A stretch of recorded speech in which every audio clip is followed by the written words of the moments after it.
Hey guys, welcome back. On my channel I've stated several times that I want this to be a place where real hardcore gamers who only buy physical copies of games can get good advice on which games are worth the price and which aren't. Because, a lot of times I recommend this game or that and sometimes they're $100, $200, $300. So I do try to be really cautious, and really get into each one of the games before talking about them.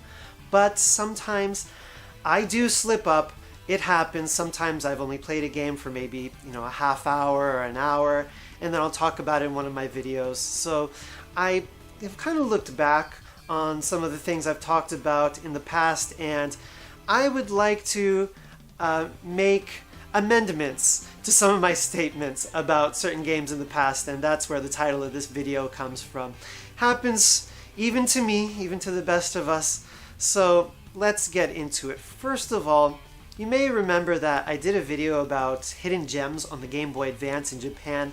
This was an unofficial response video to the Metal Jesus Rocks videos on the same topic, because I got some good stuff out of those videos. I learned about a drill dozer from their Game Boy Advance hidden gems videos. That turned out to be like one of the best games I've ever played. So I wanted to suggest a few Japanese games that were really great on the Game Boy Advance, and one of them was Metal Gunslinger. If you didn't see the video, Metal Gunslinger is a 2D side view platformer run and gun, you could kind of say. And I had probably, maybe played 2 or 3 levels in at the time that I made the video. And at that point, it seemed like it was going to be really amazing. When you look at the pictures and the game in motion online, you're like, oh man, this is going to be this like totally awesome hidden gem that almost nobody knows about. The game was based on a very obscure comic, so it was totally under the radar. It was not made by a big company. And, you see the videos and you're like, oh, this is going to be, something like Contra or Mega Man. And if you go and look at the reviews online, they all say the same thing. They're all just like, the game is not as good as it looks. Be careful. And sometimes I really should just, swallow my pride and listen to what people say.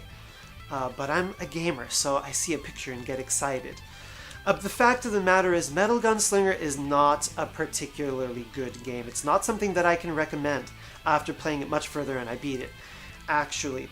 It looks, like it's going to be a run and gun. You have a gun. It gets upgrades as you go, and you're thinking, it's going to be somewhere between Mega Man or Contra. That is nothing like how the game plays. The shot speed is very slow. It's not like you can just shoot rapid fire. There's no rapid fire on the button. The enemy placement is not really skillful or anything like that. You just, shoot an enemy 2 or 3 times, he dies, and you just keep on going. There's no hecticness or speed, or feeling of accomplishment to it. It has none of that. I don't think there's any death pits either, so you're not really invested in each jump. The level designs are not built particularly skillfully or anything. There's not really much going on. There's all kinds of special attacks and gun abilities, but they don't even tell you a lot of the button presses, and even if you can figure out, they're clumsy, they don't work all the time, and they're not very effective. They're not particularly strong. They don't help you in action or anything. This is not really a very good game, to be totally honest with you. I would give it, maybe a 5.5 out of 10. It's playable. So I don't want anybody to see that video and go out and buy Metal Gunslinger and then, play it for a couple hours and be like, well, Ultra Healthy Video Game Nerd has no idea what he's talking about. It's not a very good game. If you're really into collectability, it was based on a very obscure comic that probably wasn't given a standalone book release. I think it was only in magazines. So if you're into that kind of thing, could be interesting, but it's become kind of expensive now. It's now sold, in the showcase if you go to the game shops. $80, $100, I don't think so. Next, if you'll remember a video I did pretty recently about 20 games that I recommend for the PlayStation 1 Classic if it were going to only have 2D games.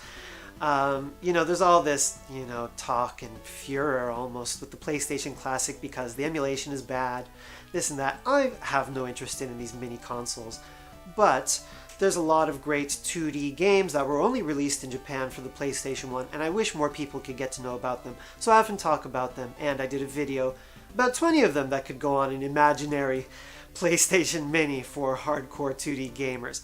And one of the games I put on that list was Giggy No Kitaro.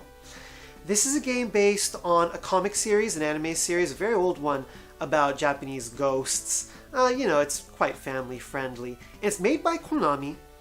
It's basically a 2D action game. It's heavy on bosses, but there's some levels in between there. It's almost like a boss rush, kind of.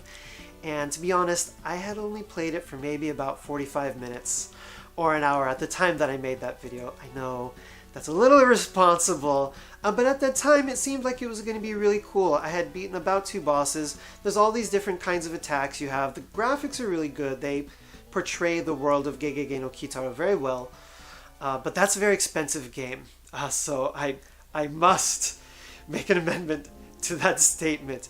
Giggy No Kitaro is not very good. I'm sorry. It has a big problem in the jump control. The jump control works very weird in this game. When you jump, if you press the directional pad, you'll just start sliding in that direction about 45 degrees. Just continually. If you just even tap the directional pad, you'll just keep moving. And then if you tap it in the opposite direction, again, you'll just start sliding 45 degrees or so in the opposite direction, and you'll just keep floating. So when you jump, once you start moving, you can't stop. There's like no momentum to it at all. And some of the platforming sections expect you to do these really precise, perfect jumps onto small platforms. And not only that, but the detection of where you can land on the platform is very ambiguous. It's strange. It's almost like what is that game? Was it Alice in Wonderland or Little Red Riding Hood on the Super Nintendo? The Angry Video Game Nerd did a video about that one, where it's a very similar problem. This is really frustrating. This is not where the difficulty in an action game is supposed to come in. Platform here, platform here, platform here. You're just supposed to go bang, bang, bang. Did these people ever play any of Treasure's games? The precedent has been set for good jump control in 2D platformers. This was 2003. This game came out. It was one of the last PlayStation 1 games. It's made by Konami. Did these people ever go and play their mystical ninja games? It's ridiculous. It makes the game almost unplayable. And really, the other stuff is not all that good either. Your attack is kind of slow and unresponsive. Enemies just swoop down on you out of nowhere. It's like all memorization. And the bosses are the patterns are not particularly complex. I mean, the graphics are amazing. There's all these, cool Japanese ghosts, and that's nice, but this game is not worth $50, let alone $250. So I'm really sorry. That was a horrible thing to do, but please do not buy Giggy No Kitaro on my recommendation unless you absolutely love the series and you want to just collect all of the memorabilia related to it, because it is not a good action game by any means. Now, I would like you to recall a video that I made quite a long time ago called The Worst Sequel Ever, Sparkster for the Sega Genesis. I had a lot of fun making that video, and in fact, it was a big turning point for me. That was the first video that I did after kind of getting a bunch more equipment, getting a little more serious about this YouTube thing. Started putting more time into the scripts and kind of making, a natural flow to everything. And you can see there was a huge jump in quality from whatever the last video was before that with the Sparkster video. And, I stand by everything I said in that video. I don't like that game. I think it's really disappointing in comparison to Rocket Knight Adventures. It's not fun at all to me. But as for the title of the worst sequel ever, I've discovered kind of recently that there is a sequel to a game that goes so far and beyond the Call of Duty in terms of crappiness. And that game is Rosten Saga 2. Yes, Rosten 2 in the arcade, Rosten Saga 2 for the home consoles.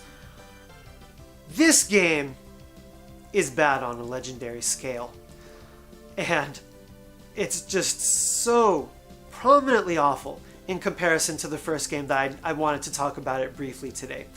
So first of all, Rosten 1 was a pretty big game for Taito in the arcade. It was really successful, and I mean, it was vast. Like, the graphics are amazing. It does a very good job of depicting this huge world, this outdoor kind of, adventure feeling, and then you're in the castles. It is an awesome game. It's a very highly praised game for a good reason. So it's natural to get a sequel. And heaven only knows what asshole came in and did this. But Rosten 2 is so dismally bad that it's amazing. The jump control, it's like you have the entire Earth's gravity sitting on top of your shoulders. You can't do anything. The enemies are huge and clunky, as is your character. The sword attack is so comically bad. I couldn't make this up. I mean, you attack like your shoulder's broken. You do this little poke as if you've got a little safety pin at your jabbing forward. It's comical. It's so bad. And the boss patterns are nothing. They just charge at you. Zero skill involved. Just slash away. Hopefully you don't die before you kill them. You probably will. This is an awful game. This is one of the worst games I've ever seen. Not just a bad sequel.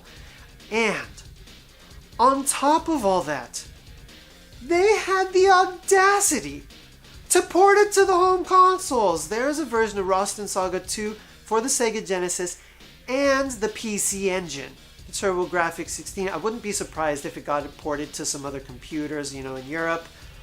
How could you do this? And not only that, they skipped over Rosten 1, which was an extraordinary game. In Japan, the only way you can play Rosten 1 at home is on the Game Gear. That's true, it's not even on a console, it's only on a handheld. The Master System version of Rosten was only released in the West, in Europe, in the US, probably in Brazil. All the Master System games came out in Brazil. So I didn't really know very much about Rosten because of that, because I had only seen video of Rosten 2, and I was like, well, it doesn't look like anything special. And I finally had the chance to play the arcade version on the Taito Classics, and wow, this is unbelievable. This is a testament to human stubbornness. I mean, this person must have done this out of spite. They must have seen the reviews, and people were just like, this is utter garbage, and he was just like, oh yeah? Well, guess what? I'm going to port it to every single home console ever. And didn't give us the first Rosten, which is an extraordinary game. The difference in the quality from Rosten Saga 2 and 1 destroys the difference in quality from Sparkster and Rocket Knight Adventures. Sparkster is not like a bad game. It just didn't turn out fun. It's just tedious. I mean, a lot of talented people obviously worked on it. There's all these crazy ideas. It's just not enjoyable. Rosten Saga 2 is one of the worst 2D action games made by a Japanese company ever. Probably. I think that it's in line with Jekyll and Hyde, for reals. But it's a good thing I didn't know about it. I'm glad I did the video about Sparkster, because there's a lot to talk about in Sparkster. The thing is, you see a video of Sparkster and you're like, this is going to be awesome. And it really takes, some deep analysis to explain as to why Sparkster isn't enjoyable. There's a lot to work with. There's just not enough material to get an 8 to 10 minute video talking about how bad Rosten Saga 2 is. It's just garbage right off the bat, period. So it's not like, any of my statements in the Sparkster video were incorrect. It's just that Rosten Saga 2 is a much, much, much worse sequel. So I am going to wrap up here. On this channel, I make some very strong statements about games that can be very expensive. I say this game's worth the money, this one isn't. And I don't want this to be a place where people can get informed opinions. And I do try to make sure that I've done my research, my homework for every statement that I make. But I make mistakes. So I did want to do this video correcting myself on some of my older opinions that I've changed. Those were games that I thought were good at the time, but really once I got much deeper into them, I discovered that they were not good. So please, don't buy Metal Gunslinger, don't buy Giggy No Kitaro for the PlayStation. They're not worth your time. Instead, go and buy Dancing Sword. That one is definitely worth your time. And Cyborg Crochan on the PlayStation 1. That one is definitely much more desirable than the Giggy No Kitaro game. So thanks a lot for checking out the video. Be wise with your game purchases, and I will see you in the next episode.